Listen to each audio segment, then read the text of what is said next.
So very warm welcome everyone, Friday Study Circle. Taru Thank will you. be joining, I think, shortly. So let us, let us maybe take one moment just to gather ourselves in. So just maybe silent time with ourselves just for a minute or two, and then we'll start the session.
So before we take up the sunlit path, would anyone want to share anything that you have read and you want to share?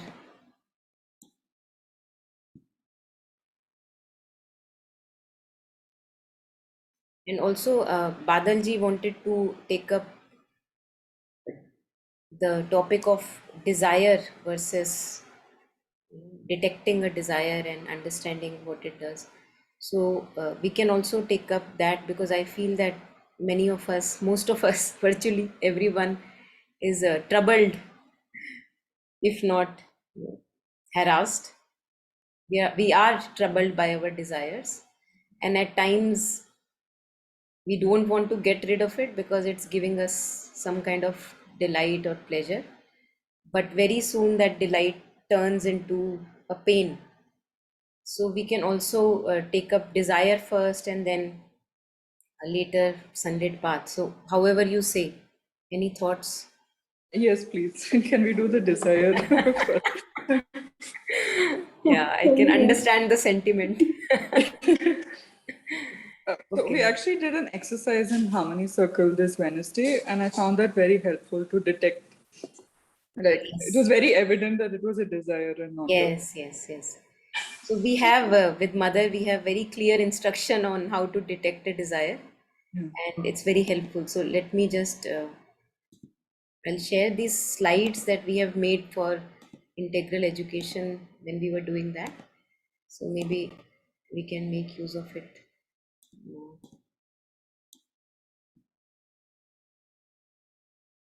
Hmm.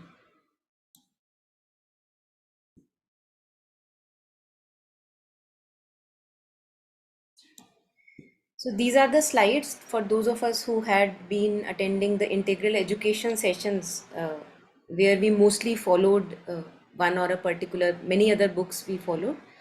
And this was, I think, from this psychic education workbook by N. Happis. It's a very good handbook for those of us who want to actively engage in some exercises and maybe shift their consciousness. So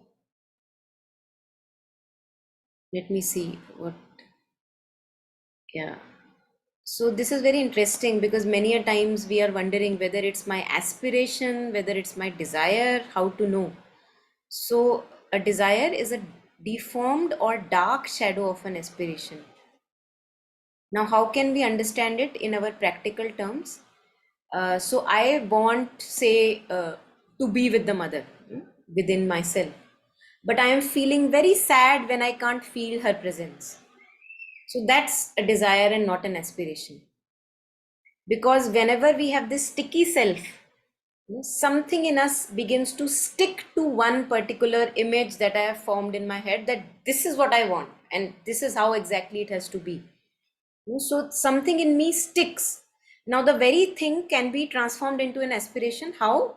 That I still want to have communion with the mother, but I don't stick to having, okay, I should have this kind of a feeling or this kind of a presence, and only then I would feel that mother is with me.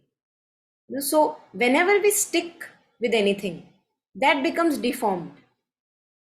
And as mother says, that our journey as a human being is from desire self to the true self, which is non-sticky.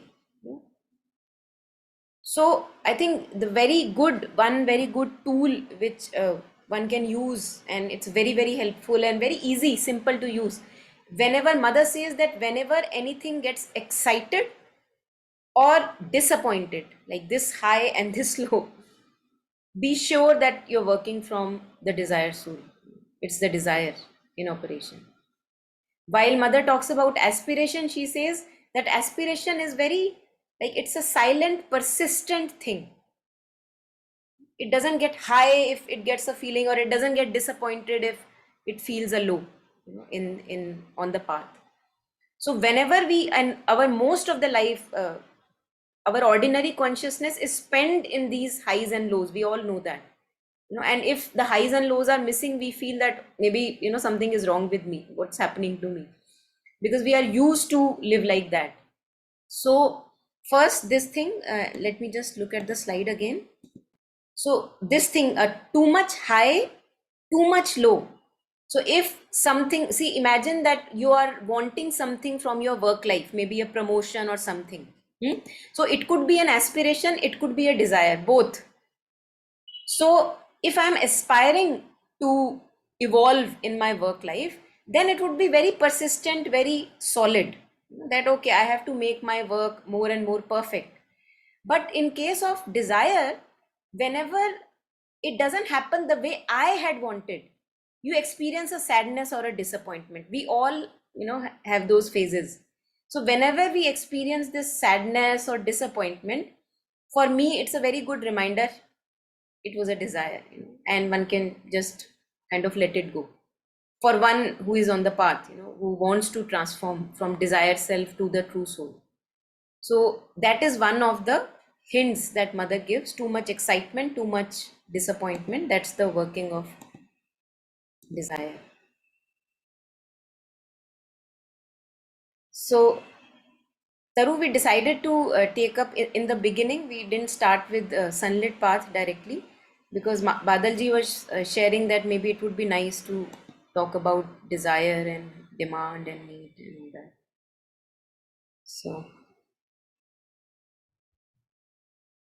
So see, mother, again, words of mother. Difference between aspiration and a demand. When you have experienced both, you can easily make the distinction. In aspiration, there is what I might call an unselfish flame, which is not present in desire. Your aspiration is not a turning back upon self. Desire is always a turning back upon oneself. It means my need, how I want the things to be, how I, want the person to behave. So that's turning back to yourself. I become the center of attention. All my thoughts revolve around me, me, me, me, me. My story, my needs. I am the begging self. I'm not saying that I'm the begging self, but begging still. So an aspiration is not a turning back upon oneself. In aspiration, the center of focus of operation is not me, my story. It's benefiting or the right action. Whatever is the right action in whatever situation, that's the aspiration. So aspiration is offering oneself. This we also see in our, bodhisattva bows, that you're offering your presence, whatever limited capacities or inclinations you have. You say, okay, now I don't want to be a beggar. How can I offer my presence? So you offer self-giving, while desire is always something which one is drawing to oneself. So begging self. So again, we have a clue. Desire is working from a sense of lack. I don't have enough. I do, and it's very subtle. It's not very loud. I don't have enough. You just see yourself sticking to again and again this demand, that demand, little demands. While aspiration is okay, how can I What can I offer in this situation? And it's again not a very loud self-giving. Just you're simply there and you benefit through your presence. Anything that can be done. You are not wanting everything for yourself. So that begging self, we stop to operate from that begging self. Again, it is like 0 or 1. So in one moment I can be my begging self. In one moment I can be my true self. We keep on fluctuating like a pendulum unless we make conscious effort to choose not to work from the begging self. So this is just like touching on the tip what mother says. Anything, any reflections, anyone at this point? While you were sharing this image that, say, when we watch movies, right? Like there's a person who's playing the villain and there's a hero, especially in movies, say, the Lord of Ring types or say the Freedom Fight types, yep, everybody's obviously wanting something, right? Like, and yet that he's a hero, he's a villain because of how they are wanting it and why, right? Like the greed, the possession kind of a thing, right? Like you can see it very evidently that nobody has to tell you that he's the bad guy, watch out for him, he's a good one, right? You just know with, their basic, even the first screenshot they show, the lust in their eyes, as in there's something that changes in my body even when I don't know, again, Lord of Rings, I don't know if we have watched the series is coming to me again and again. In which there's this character called Golem, and he basically has a ring, like he finds a ring, and the ring has this thing that it just, I don't know, it's like my precious, like, and as soon as he used to wear that ring, like he used to turn green and his eyes used to turn, and like he was like a hobbit, like a very healthy person. Because of the ring, he became a skeleton and started living, I don't know, in the jungle because he just couldn't part with the ring. Just saying, my precious, and that precious thing was eating him up. So again, it's like just wanted to say that if it's not evident to us in ourselves, if we just see outside, just simply just observe, we can see, okay, that's a desire, okay, that's something of a higher nature, okay, that's, it's again, yeah, thank you. I think maybe tonight I'll watch Lord of Rings. So thank you for the recommendation. I think this is what I have felt it, I'm sure. Just try to recollect instances from your life. When you were sharing this description of, this my precious, you want to possess, this stickiness is there, and it's so much trouble it gives to ourselves, so much trouble. And in that, in fact, whatever you want to possess, you actually kill that thing, something beautiful that you have, you in wanting to. And the more you grasp, you see that you can't, it can't be yours, you can't have it. So I feel that I have seen that greenish, what you described, I have seen it myself. And I would say that after many experiences now, I am convinced that I just don't want it again. So one has to, as we say, mother says, aspiration and then rejection. So first okay, this is what I want now for myself. Suffered enough, have that greenish thing enough. It still is there, but I now can reject whenever it comes. So its grip over me now is not as it was when I wasn't aware that I am the one fueling it. So in the morning, I was having a discussion with someone, and he was sharing like what are the things happening in the life and all that. And one question came to me, and I asked him, "Ki chahiye kya? What do you want?"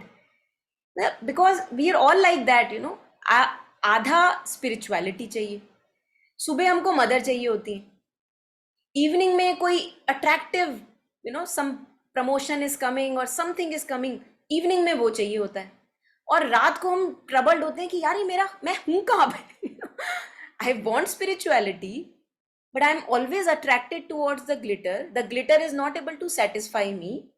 What do I do? So that guy, he was just giving me a reflection of how we live. And I asked him that you have to know what you truly, truly want for yourself. Because like this, strangulated, वो त्रिशंकु type position होती है ना इधर के ना उधर के, and pant is like getting torn apart from between if you are on two boats. So that's how we live.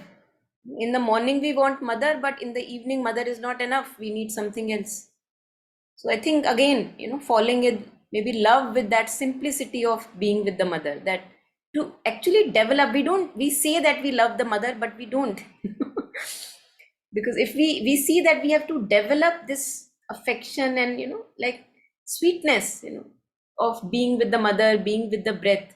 So that's why in the beginning we need to inculcate, because we are used to being anxious mostly. So that's our habit, that's my habit, that how do I live? Always wanting, desiring and being troubled. But now I am inculcating a new habit, which is bringing the mind to the breath or to the mother and enjoying that sweetness. It's very sweet if we begin to cultivate it. So developing a new taste, I would say, and losing the taste for this grip of demands and this greenish thing that you were sharing. Yeah. Yes, Meera, you want to share? Yeah. The other thing is, so let's say I want a burger, right? I really wanted a burger like 2 weeks back. And then I like gone like really lens for like ordering it. And we live a little bit far from the city. So the delivery charges are like skyrocketing. So, but in any case, I did order it. And then it came. And then like I just lost that even before the burger was over. Like, and then that whole guilt about, oh god, like why did I do so much for this, and then it's just almost over, but then I can't even have another one because like your stomach is full. It's just done, and like the thought just passed on, and like yeah, it's very sad. I guess that happens with food, and it probably happens with everything else as well. Yeah, yeah. I think what mother shares, what Dr. Anand Reddy also shares, we have talked about it earlier, that it's just the intention. So the food is not a problem, burger is not a problem. The problem is what Taru was sharing, this wanting to possess, like as if it's going to fulfill some lack in me. So while I am going to have that burger, and if I really remember the mother and have the burger with the mother, then that thing changes from greed to something very auspicious. Now I've seen this happening. This happens. So it doesn't matter whether it's junk food or vegan food, or one can be greedy even with sattvic food. One is greedy for now the food served in ISKCON temples. I want to go there every Monday. Why? Because it's lovely. It's delicious.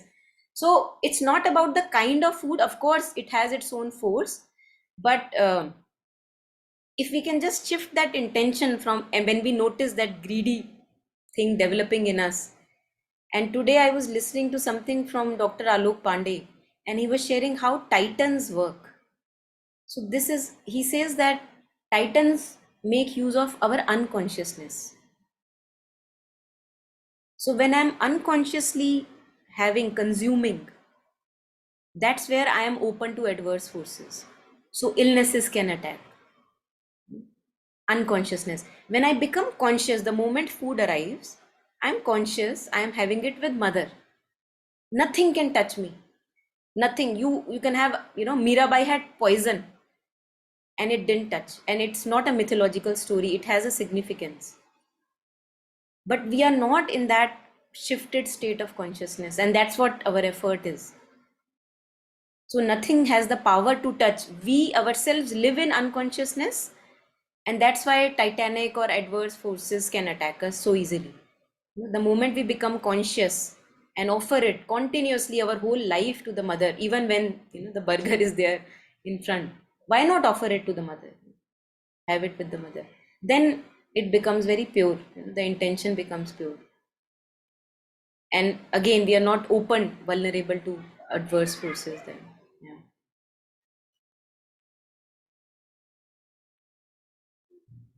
And another thing which Dr. Alok Pandey was sharing, I found it very beautiful. He said that whenever you see people, like they want to assert, like, look who I am, this is my card, I am inspectoral this, and maybe how elite and maybe so long on this spiritual path or whatever path. Whenever we see this assertion, like, look who I am, there we have the display of titanic beings, because they feel so limited and insecure with who they are, that they have to assert to show that, look who I am. And he was sharing very funny example of Ravan who was displaying his who I am, to Lakshman, and then also Rama in on the battlefield. So he's sharing, do you know who I am, and all that. And Rama says that we are on the battlefield, and instead of having this word exchange, can we have an arrow exchange, please? So that was very funny, and then we can see who is who. So again, what Taru was sharing, this grasping aspect. So in assertion also there is this grasping, like I want to tell who I am, like somebody jumps out of us. So all that we have to do, and we all have this titan in us. It's not that there are only few beings who are titanic, although there are, but we all have deva and asura in us. So as mother says, just to be conscious whenever it arises, and to have the power to reject it. Simple. To stay with the mother and not want anything but the mother. Yeah, yes, Taru. Yeah, what you just shared, it's very interesting because, especially, when somebody is under the influence of alcohol, even a little bit, I see such changes in their personality from really polite, humble souls. It's like you're fighting in a bar fight that you don't know who I am. And you wonder who this person is, right? Because that's not the person you know. And yet he's throwing around weight. How you were saying, I mean, suddenly just so many examples came in front of me that how when you consume unconsciously, how there's this attack that it's not you. It's not you. And about the possession. I mean, I am seeing in myself, and we have always heard stories that, there's a flower, if you love it, you let it be, right? But if you want to possess it, you will kill it, and then it dies in a day, right? So, again and again, I don't know, I am learning this that if I see beauty around me or something smart or, very, I don't know, pleasing to the eyes, that's enough. That doesn't mean that I even need to have this thought that I have this, or how can I have this, or wow, somebody has this. Just the fact that, okay, so much beauty or perfection, is possible in nature or say man made. When you connect to that space, it's equally or more fulfilling than even going into the space that, but I don't have it. But, how do, like, as in this thing about just appreciating beauty for what it is, it doesn't need that I want, which somehow in my conditioning, I don't know from where it came, but it's very subtly there in each and everything. So it's very good to see that again and again, right? Like, and yet when something is too loud, say if I go to Taj Mahal, I would not say I want it because I know it's just there, right? And if I'm there, I have it. And similarly, if I see something, say a beautiful house, for example, sorry about the house example, but just the fact that it's there and somebody is living in it, or just the fact that it is created is very fulfilling. Then you don't even see that how my wanting to have it or my thought that I don't have it, a subtle thought, how it just pollutes the whole thing and the beauty is gone. Just wanted to point out that, and it's so subtle, it's so soft that you don't even realize that how you're polluted polluting your whatever, just the whole your whole existence with these small spark, I don't know what you would call them, drops of unnecessary things which don't have a place, and they just take you down, Yeah. and you don't realize it unless you want to see kya ho raha hai. Yes, yes, yes. And I think this would also, what you just shared, this would also resonate with refining the senses. Because when I am working on refining the senses, then grasping cannot be there.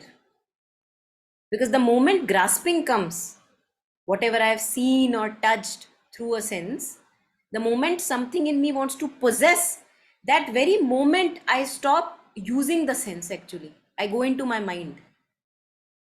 I'm not using that sense in that. So one, and that's why refining the senses is a, again, long journey for each one of us, where you are fully there, experiencing what you were sharing, the beauty and the delight and whatever is there in creation, and yet nothing in you now wants it. And the moment a want arises, there is such sensitivity in the being that you see the pollution that you were talking of, you become very sensitive to that, even one milli drop of that pollution coming in, and you say you completely are able to reject it from your consciousness. So how beautiful would it be to be so sensitive to the being that even a minor drop of unease, mother says, that's why mother says when we want to walk on the path of finding our soul consciousness, which is non-sticky, so mother says that be very sensitive to any unease that develops in the being. So want creates an unease, anger creates an unease, desiring, agitation creates an unease. They are not true to our nature. So when we become very sensitive, then the moment it arises, I'll be able to pull it out, uproot it. So yes, beautiful what you were sharing. Yes. And that's you were, one thing that you said, that I don't know why it is there. So with mother's story of creation, it really gives a lot of solace, because then we see that that's how the structure of creation is, that everything, all the powers turned into their opposite. So sat, existence, turned into complete opposite, non-existence. Truth became falsehood. We can say when we are talking existence, truth became falsehood. Consciousness, Satchitananda, consciousness became unconsciousness. That's why we all start our journey from being mostly unconsciously ruled by our patterns. So by default, Ananda became suffering, turned its opposite, and also limited also. So we have, if I am having an ice cream, very limited joy, it soon transpires, goes away. So on and all that we are seeking is always more, more, more. And there is a purpose to that seeking of more, because we are more. So Sri Aurobindo, when he uses this example that I am Devdatta, and there is a guy, another guy, Harishchandra in front of me, who has more, and you're asking me to take delight in his material success, that he has more beauty, more harmony. How can I do that? I am so poor, I am so little. So he says that why I should do that, because when I rejoice in the happiness of Harishchandra, who has more beauty, success, whatever, I am actually identifying with the divine in him as my true self, who is rejoicing through Harishchandra. So I am actually giving a favor to myself. And that's the same divine who rejoices in me, Devdatta. So who is rejoicing in Harishchandra? The same divine who I am. So there is no other. So we are disengaging from our limited self. I am the little one and he is something separate from me and has more and I am less. I am disengaging from that conversation, and I am identifying with the divine in all, which is one and the same everywhere. And that is where I believe effort has to be put, because it does not come naturally to us. Identification with the divine in you would not come naturally to me. The one thing which is natural to me is jealousy. If you have more, I'll be jealous of you. So if I now see jealousy as a poison, pollution, as you were sharing, then whenever jealousy is arising, immediately I have the capacity to shift the identification that, wow, that person must be having a good time. Look, he's rejoicing.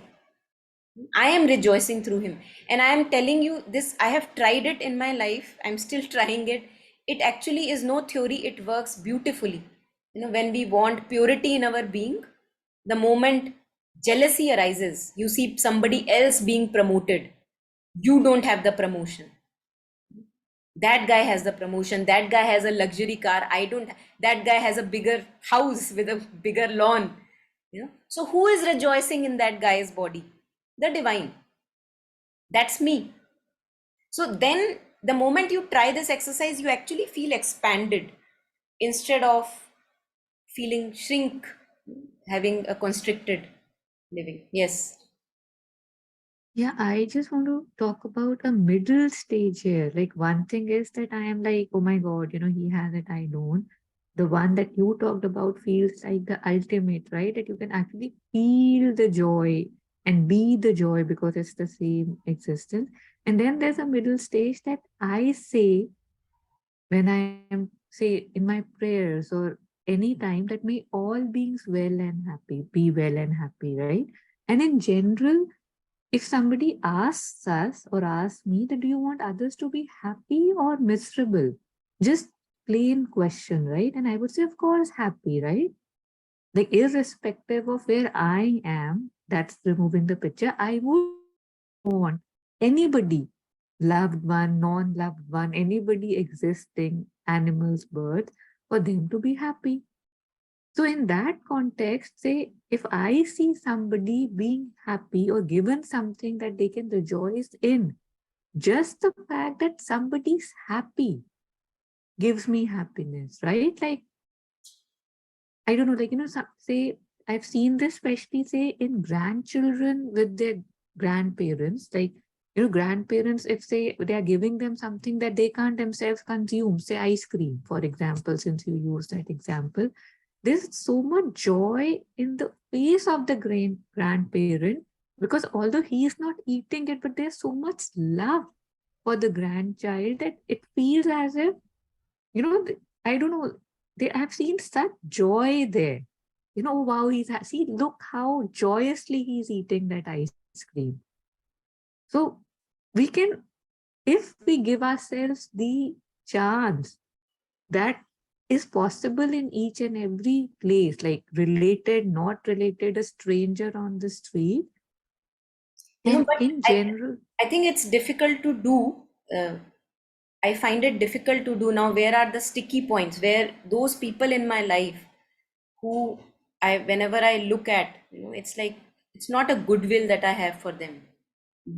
All of us have these people in our lives, when, although we may say that we love, on the surface, we may say we love or maybe we respect, but when they are having some joy or which I don't have, those are my sticky spots there. It's not very easy for me to rejoice in, at least they are having that happiness. So I think there, a conscious practice is necessary. Why? Because now I don't want this pollution of jealousy in my being, just for that purpose, because jealousy makes me too uneasy and I don't want to be there. So I think first would come from, I'm just reflecting over my experience, that first would come a love for myself, that I want to keep it a bit neat and tidy. And I know that it disturbs me. And that is why I would even attempt doing the shift of, conscious identification, which Aurobindo was suggesting, that who is rejoicing in that person? Me only.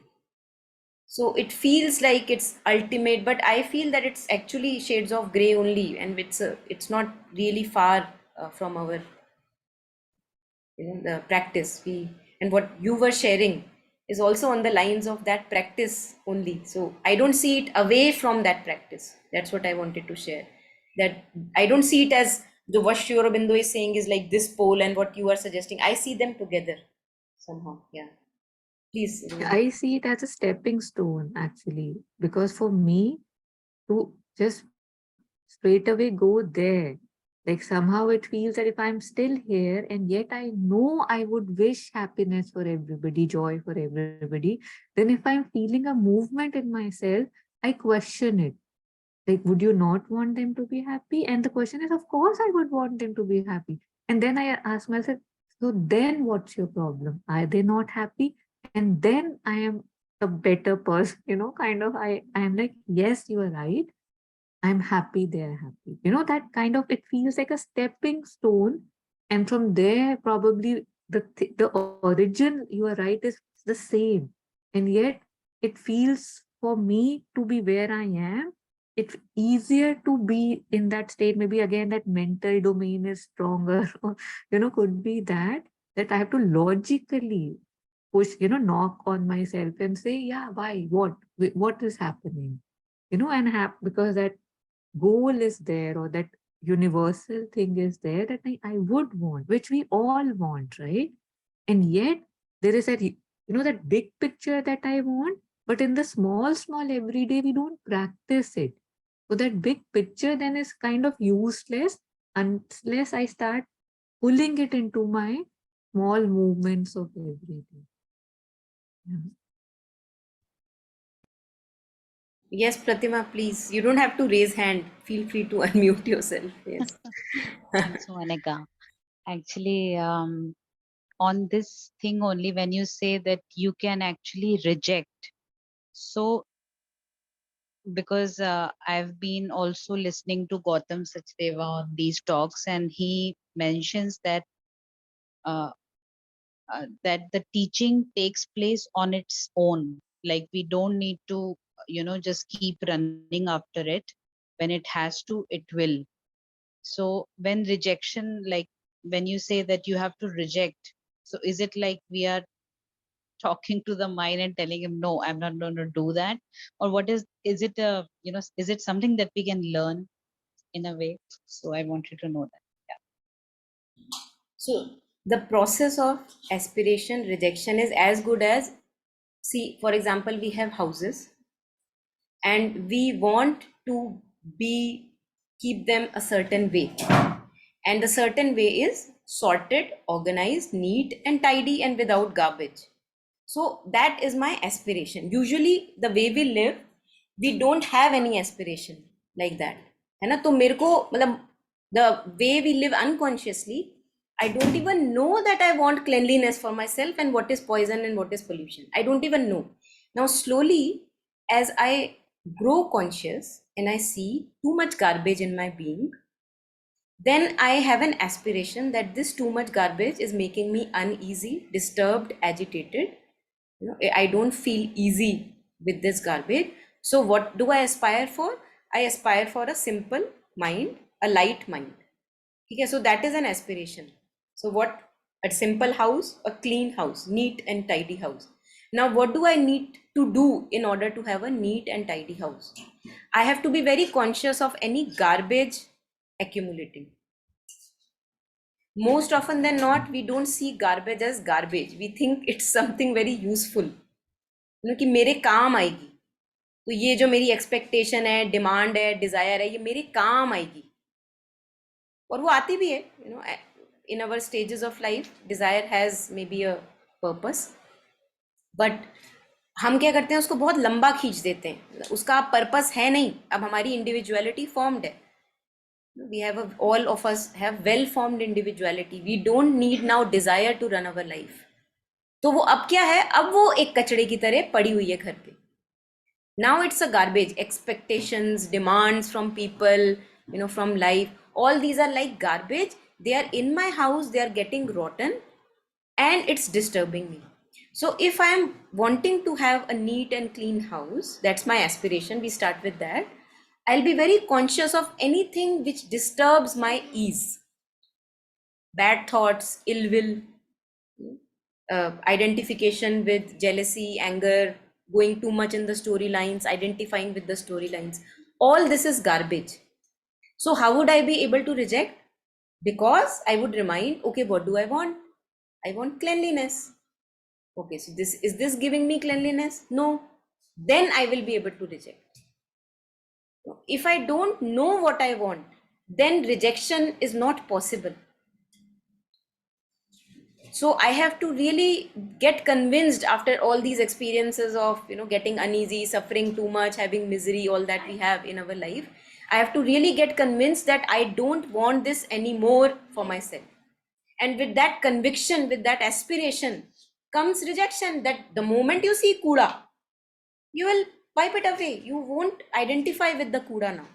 But earlier it was not appearing like kuda na, it was appearing more like isse kuch milega. Now it appears more disturbing. Right. So now I Right. will be able to reject. Or why do we do satsang? Because we forget what we want. So that's why as a reminder we Absolutely. have satsang. है ना, क्योंकि सबको वही चाहिए जो, है ना, like walkers on the path. We all want clarity, purity in our being. So we can remind each other, oh, but you want truth, you want mother. So you can easily reject it. You want cleanliness, you want a simple mind. So why are you taking this burden on yourself? So we can remind each other, scriptures remind us, what do we want. So then only rejection comes. Rejection cannot be first. So that's why in mother's yoga we have first aspiration, then rejection, because aspiration tells me what do I want. Then I can reject, do the neti, what do I not want. Cool. Yeah. Thanks, Monica. Yeah. Thanks. Yeah, anyone wants to add on anything?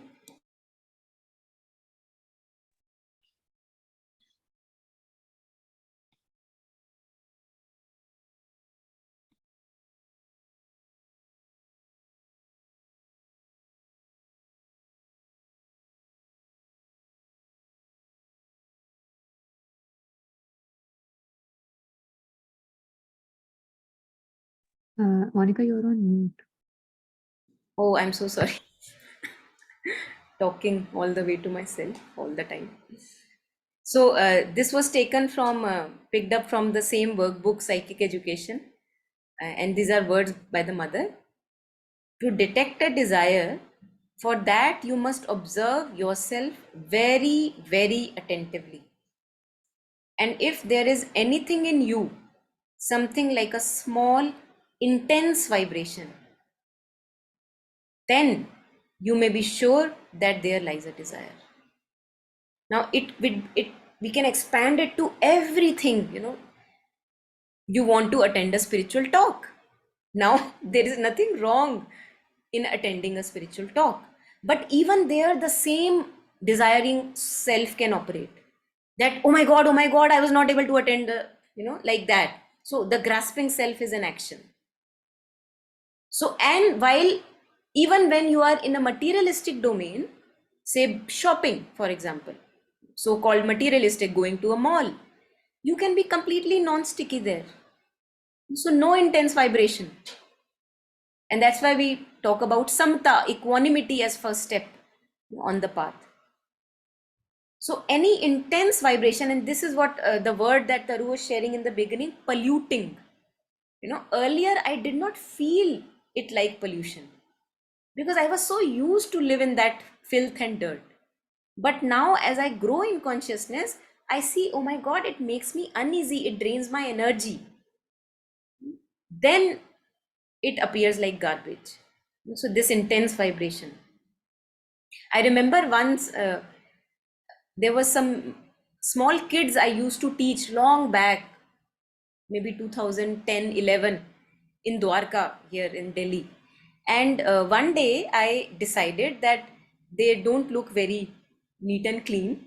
So let me bring some water and shampoo from home and I would wash their heads, because they were really filthy heads, because they don't get water. They uh, like they don't hardly have any water to use, even to drink, so on living on the streets.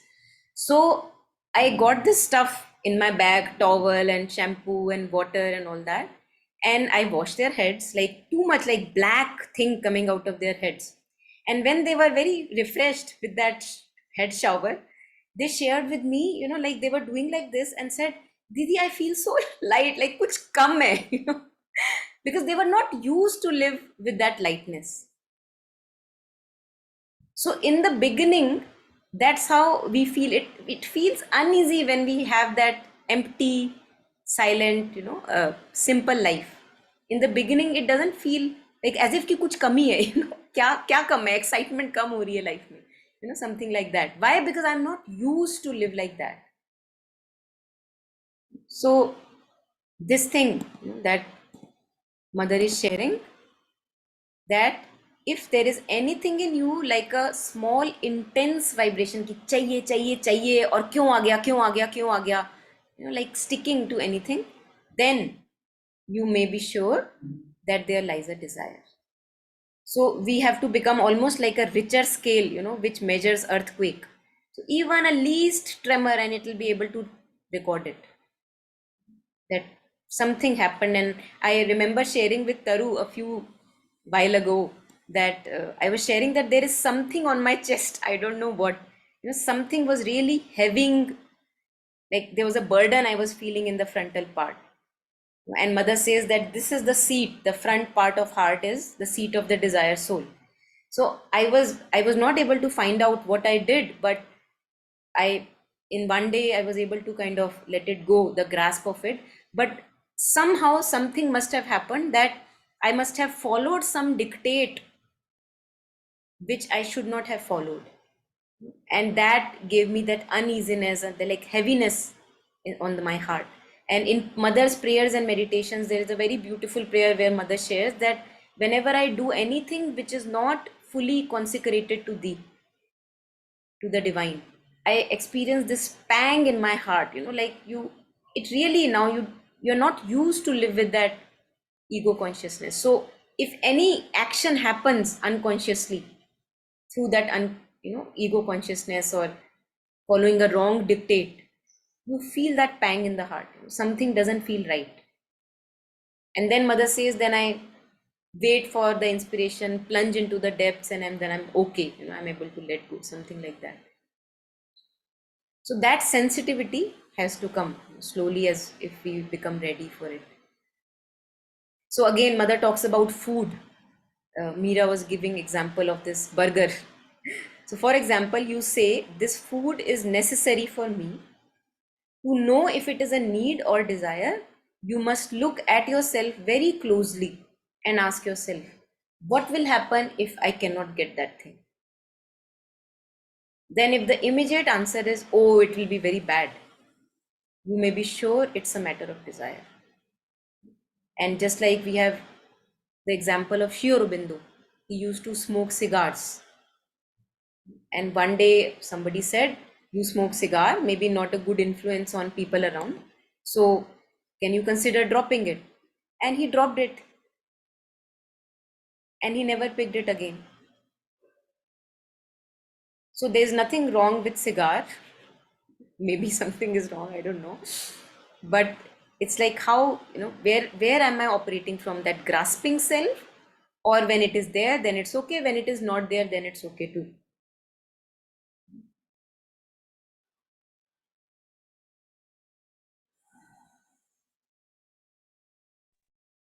I think a little bit here, who's ruling who?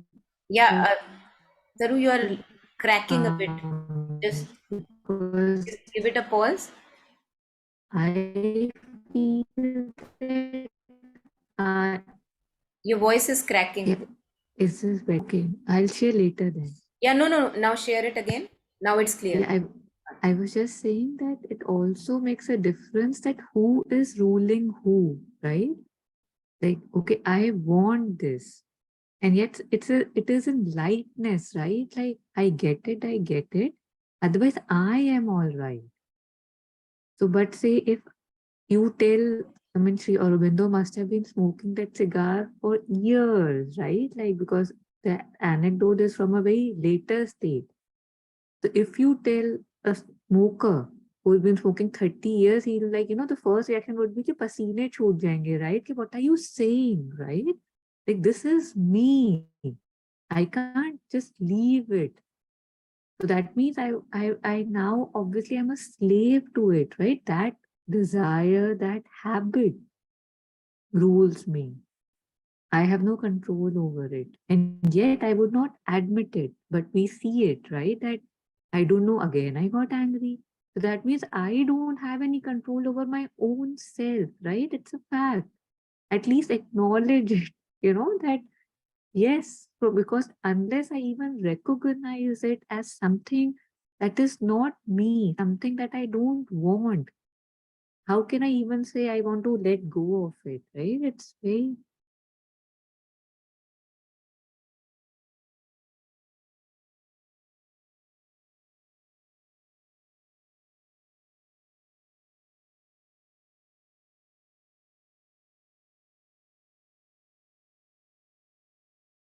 Yeah, any reflections, any sharings, anyone?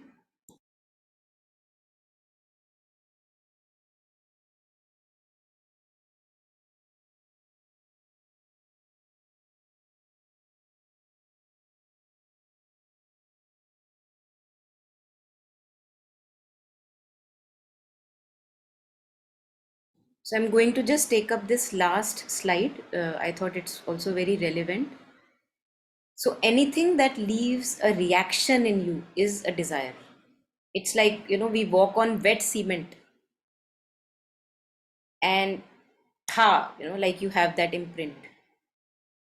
And you walk on sponge, there is no imprint. So anything that leaves a reaction in you is a desire. If there is no excitement, it is most likely a need and you can go for it. So we can keep it handy by the mother, that how to see what is a need, what is a desire. If I get it, okay. If I don't get it, I'm not dying without it, something like that. Hmm? And if I see that, oh my god, what will happen if I don't get it, or if I don't get to see it or watch it or get that book or whatever.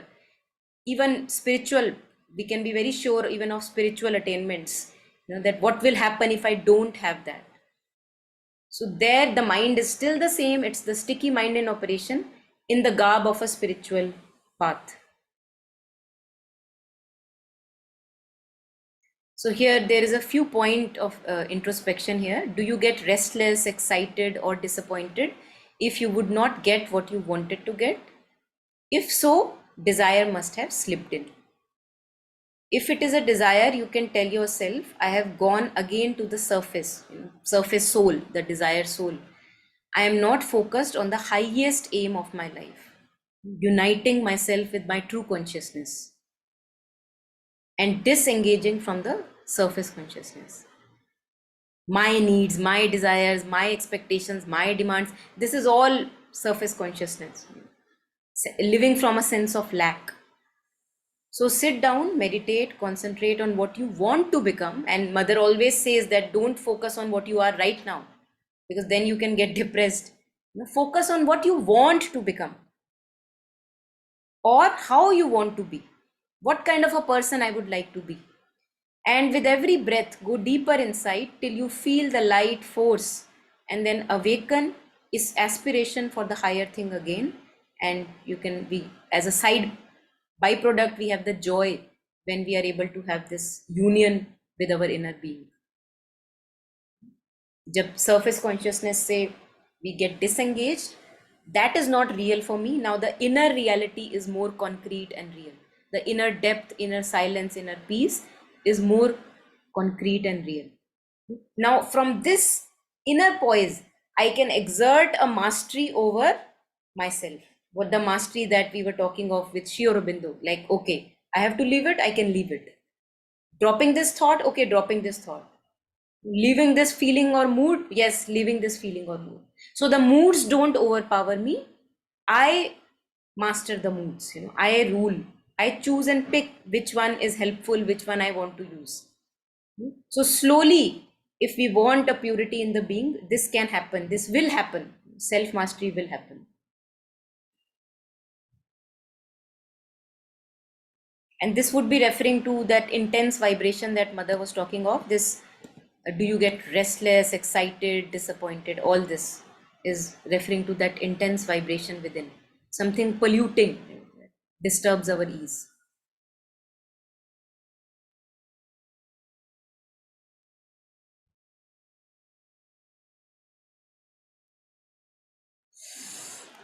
Okay, so I think today this much is enough on from my side, sharing on these slides of desire. Any reflections we can take? Anyone?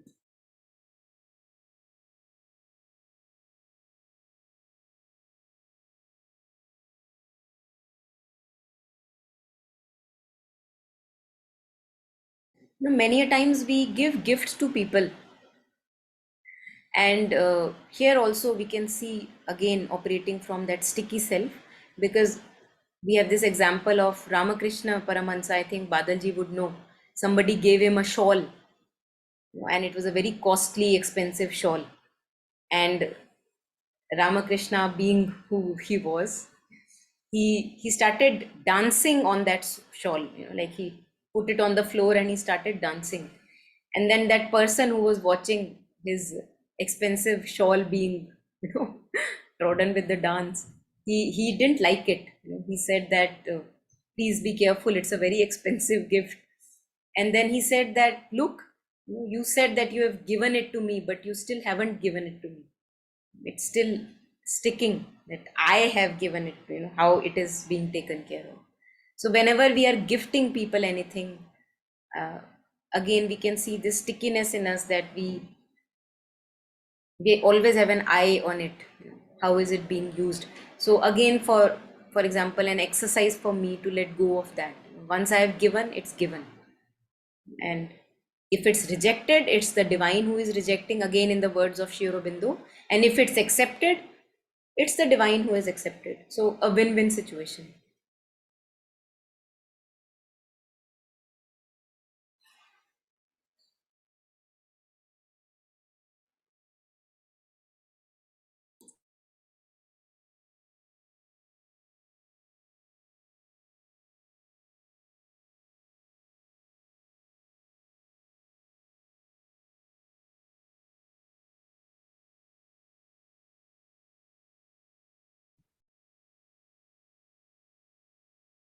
Yes, Priyanka?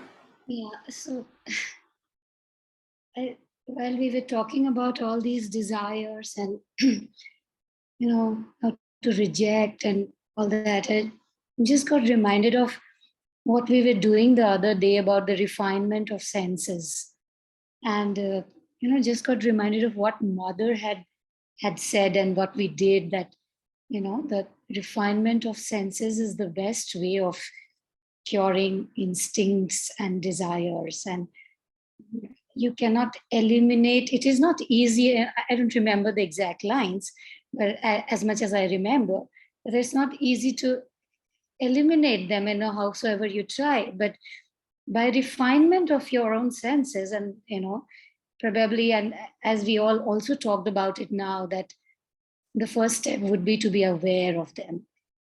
When we are aware, that's also the beginning of the very refinement of our own being, of our own senses, and gradually taking it further towards, rejection. Probably that dropping down would happen gradually, maybe on its own.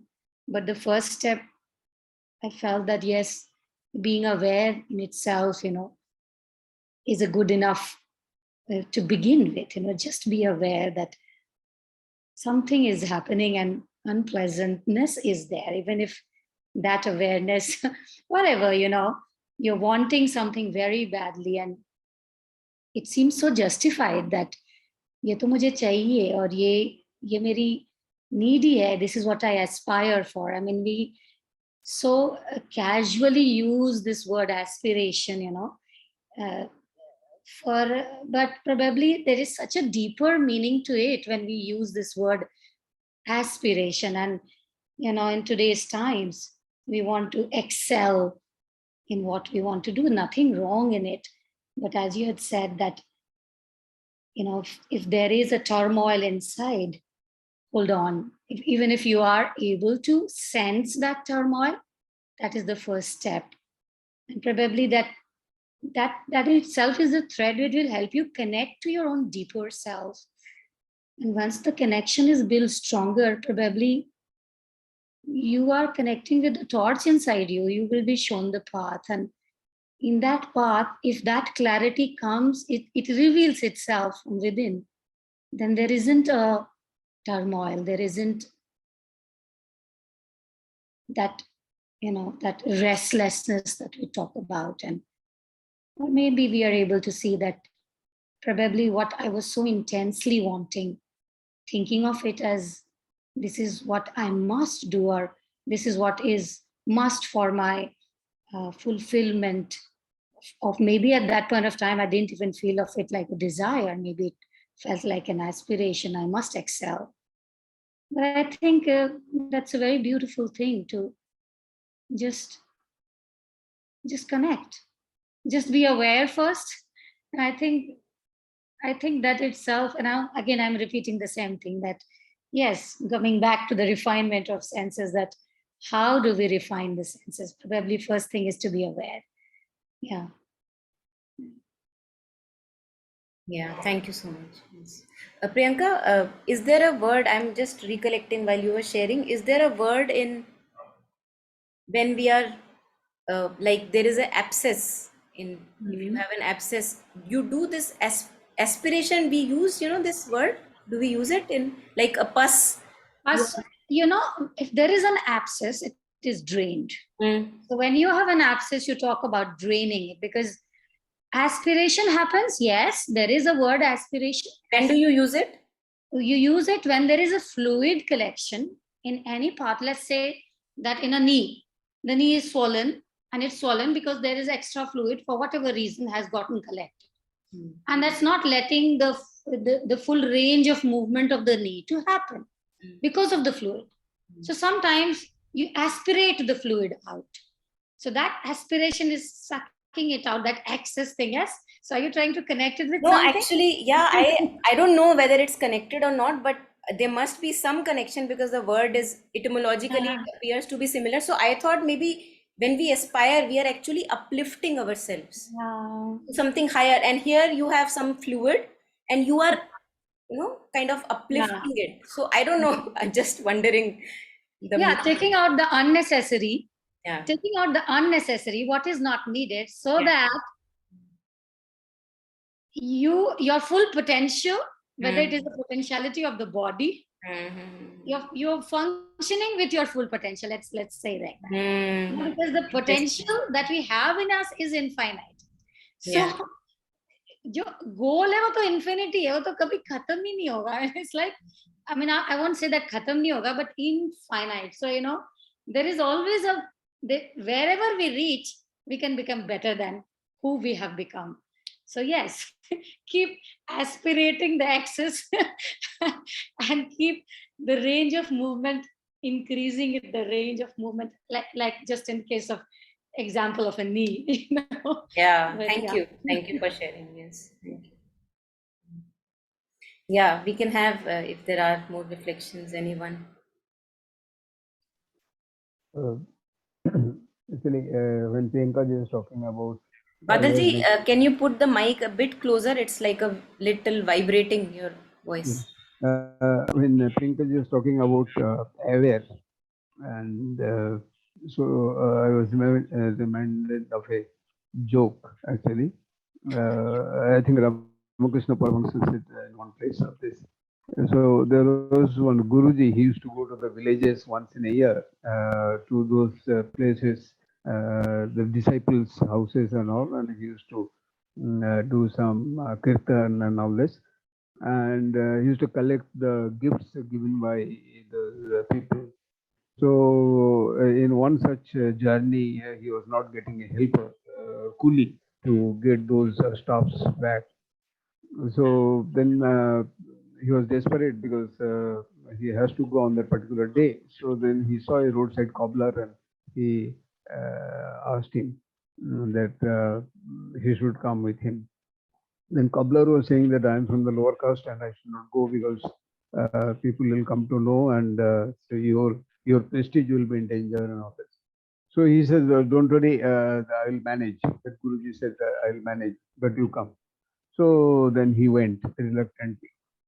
So there was nothing to do because he was not mending the shoes as he was been doing throughout the day and all this. So in the evening, when the kirtan was going on in one place, one gathering, and so many people have come, and they opened their shoes outside the gate, and they have entered the hall. And so since he was used to sit down with the shoes, so he felt that is a place. He sat down near the shoes. And then one person came late to attend that meeting, discourse. So he saw this, that he's sitting near the dirty shoes. So then he says, are you a bloody chore? Means, are you thief or something? Or you're a cobbler or something. And the moment that chef, recognized him, and he started running away. So then they thought that people thought that yes, surely he must be thief actually. Otherwise, why she should be running?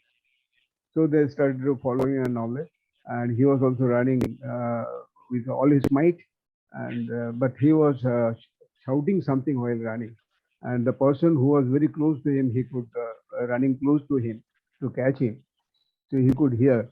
He's telling Guruji, I told you that they will recognize me. Now see, they have recognized. Now I'm leaving. I'm going.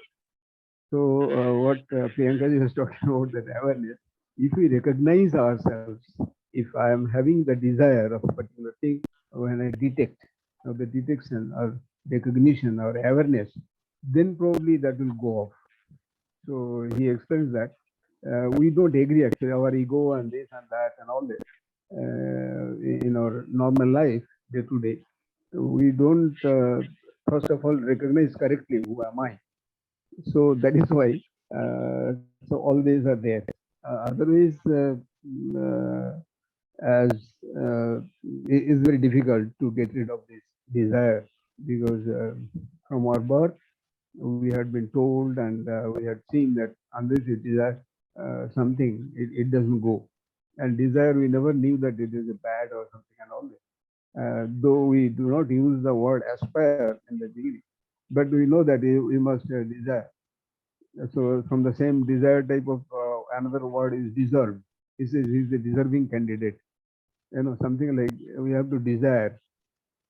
So without, it's very difficult to get rid of this desire. Thank you. Thank you, Badalji. Thank you so much. I think there is something that I want to share, that when we are saying it's difficult to get rid of desire, I feel there is something there. I'm not able to get what fully, because if I have suffered enough running after a desire, somehow I feel so convinced that I don't want to do it again. Have you not experienced that? If you have really suffered, really intensely suffered running after desires, I Yes. think that suffering makes me convinced that no, I don't want to do it again. So Yes. then rejecting a desire doesn't come difficult to me. But I think that since we live, most often than not, we are living in a very tamasic state. Like that's why mother says that even passions are preferable than the tamas and dull inertia. So because when I run after my desire, because why I am sharing this with full conviction, because I have ran, I have suffered heavily, and that suffering gives me that conviction that I don't want to do it again. Now it becomes easy for me to reject a desire, because I know what it does to my being. It makes me suffer, it makes me miserable, and I don't want misery in me. So I'm just wondering, when you were sharing that rejecting a desire is difficult, then I'm wondering that is it difficult, or actually for me now I'm finding, at least in this case which I'm thinking of, in this case I am finding that in fact I'm finding it more difficult to follow a desire, because I know that it makes me suffer. So I'm just wondering out loud with you. Yeah. Yeah, absolutely. It is what you said is absolute truth. But the fact remains, the unless I suffered, those who have suffered, this is one of the ways. Like when he did that course of pain and suffering, I saw that these are required. So those who have suffered enough, and then for them, this is one of the way to get rid of. They can drop the desire. But others, those who are everything is hunky dory, so it will not be very easy task. Even if I know that this has got, I read somewhere or I heard some lecture that the desire is not very good, this and that. Unless I suffer myself, and I realize, then probably yes, that is one of the best way to get rid of. That's all. Thank you. Yeah. Many of us, Yeah. many of us, you said that I suffered, and you became aware of your suffering, and you know that you suffered, and there was a desire. This awareness was there. Many of us, we lack that awareness. We are aware of the suffering, but we are not aware that what is causing the suffering because we haven't given it that thought. We haven't gone deeper. We we are conditioned to live on the surface, and we don't know that the cause of the suffering is this. We all love to put the blame for our suffering on something other than us.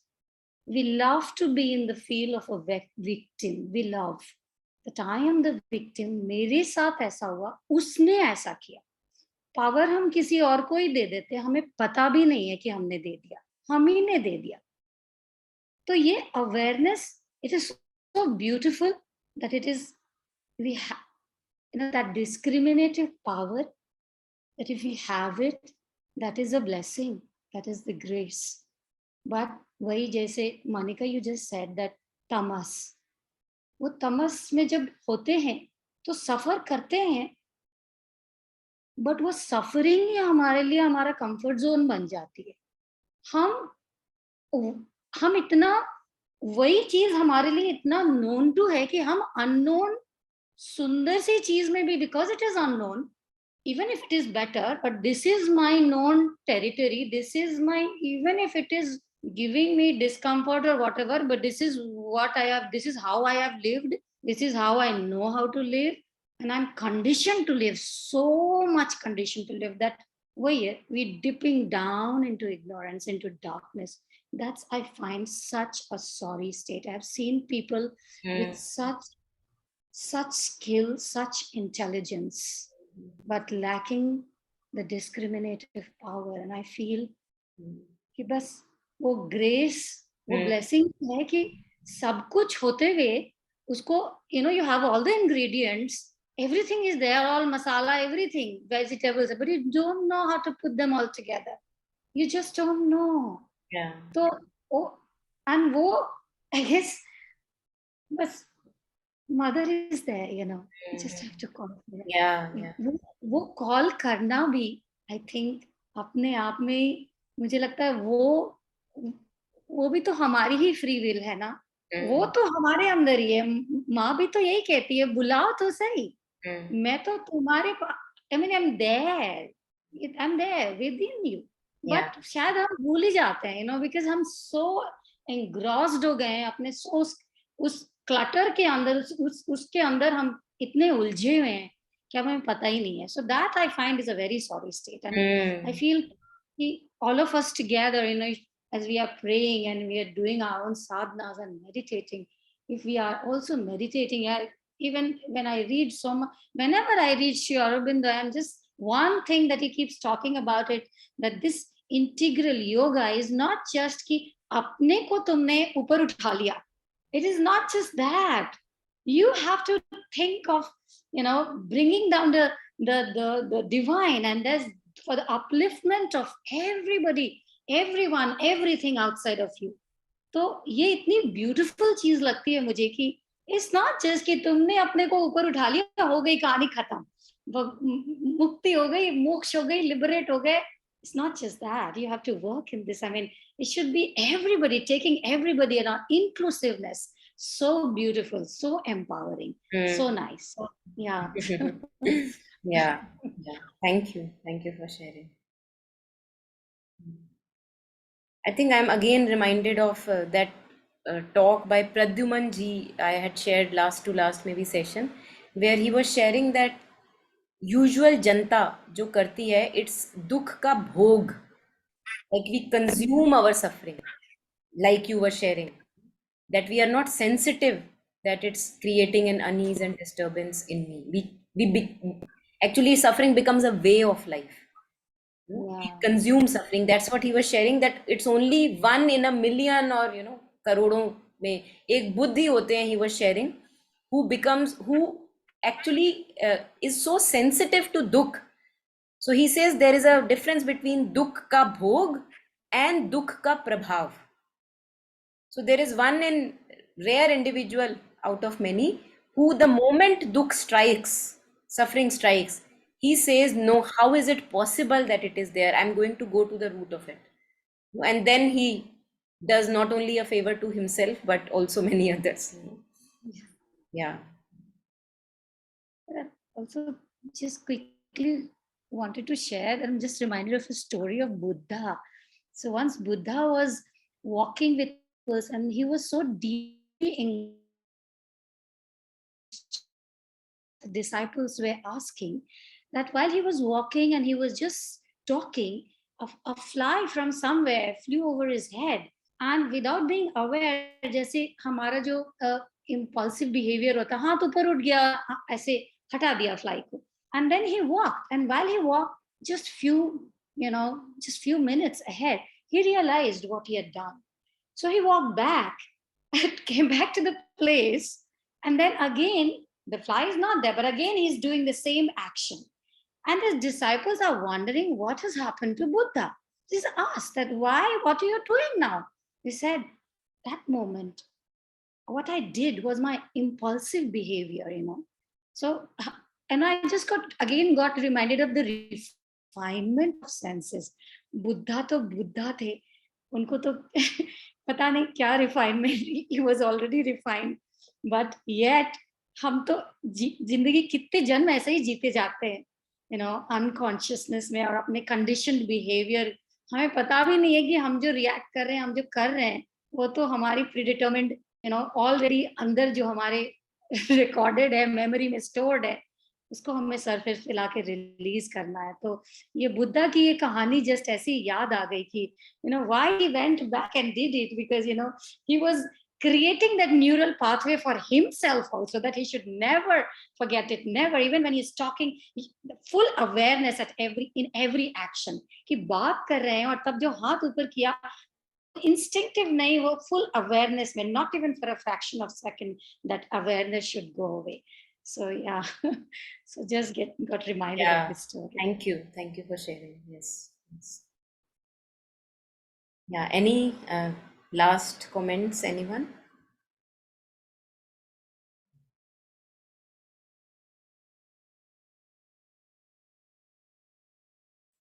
So now that, yes, Taru?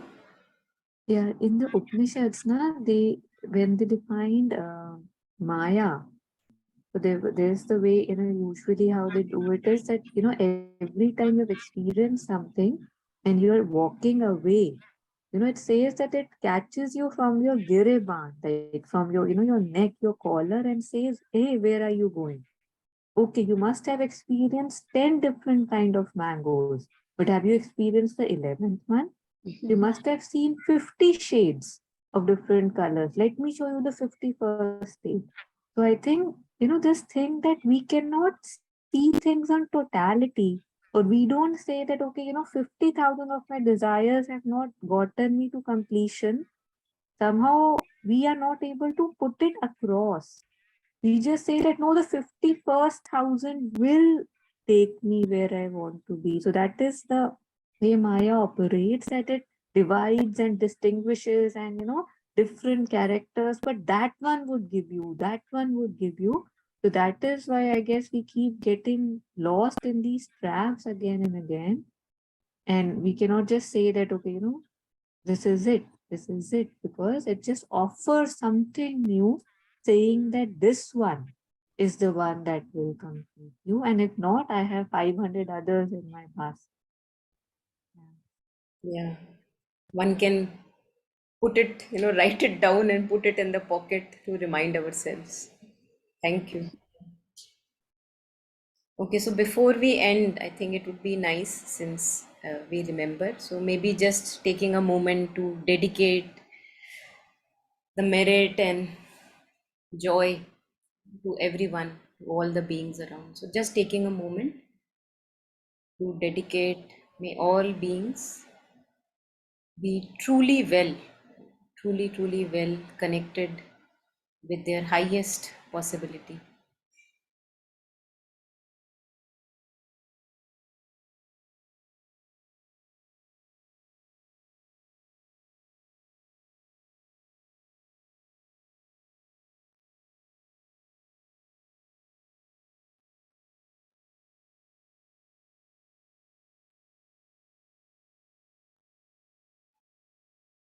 So thank you, everyone. Thanks for joining in. Thank you. Thank you, Monica. Thank Thank you. you. Thank you. Bye. Thank you. Thank you, Monica. Thank you, everyone. Thank you. Bye. Monica. Bye. Thank you. Bye.